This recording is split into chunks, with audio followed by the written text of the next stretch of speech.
are joined by award-winning actor Alan Rickman. You know him from Harry Potter, remember that one? And Robin Hood and Die Hard and Truly, Madly, Deeply and Michael Collins. And he has a new movie out now. It's called Bottle Shock, which is a very feel-good, funny story about a small California vineyard beating out the world's best French wines. This was a blind taste test in 1976, and Alan is joining us to talk about his new work of art. Good morning. Morning. Tell us a little bit about your character, Stephen Spurrier. Well, he's still around. If you go to London and Christie's, he's still running how to taste wine courses. Certainly not in England. That ain't going to work. But yeah, he's still around. In 1976, he was running a wine shop in Paris, and he got the brilliant idea of advertising his wine shop by putting it together with the then bicentennial, American bicentennial, by having this blind wine tasting. I think little expecting the outcome, but off he went, like the intrepid Englishman that so many of us aren't. Off he went to the Napa Valley to find the American wines that he was going to put up against the French wines in this blind wine tasting. And then in turn he put the California varieties on the map. California and the rest of the New World, you know. I mean, South Africa and South America and God knows where. Well, where else would it be? I was about to say China because they are actually. I don't know about that. If he did vintage. it now, it would be Chinese Yes, wines. exactly. Are you a wine aficionado, Alan?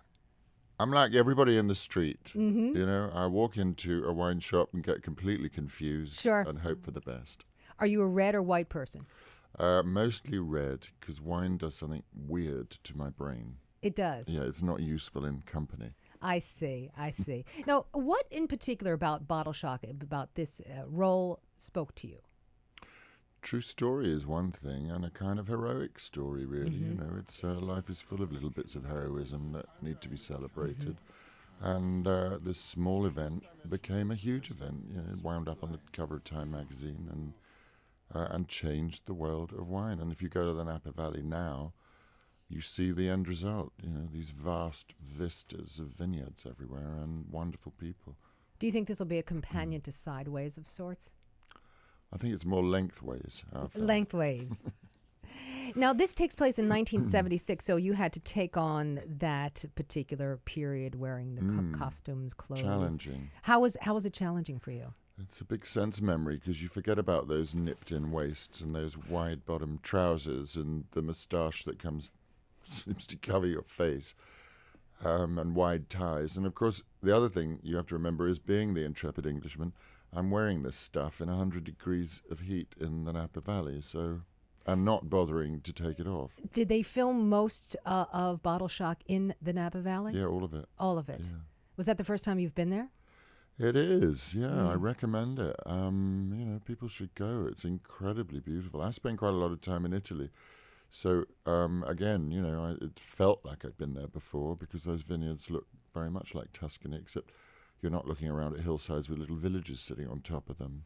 Did you feel that you gained a full appreciation of wine and history, the history of the grape, since you took on this role? I gained a better appreciation of it, and also got a bit more scared about going into that wine shop. Oh, I'm sure. Because now people will think I know what I'm doing. Sure, that's what's going to happen. Yeah, that would the be next foolish. time. Could you recommend a good Bordeaux for me? Nope. Okay, at least he's being honest about it. Your roles, when I think about all of the characters you play, there are a lot of villains, but they're vastly different. I hope so.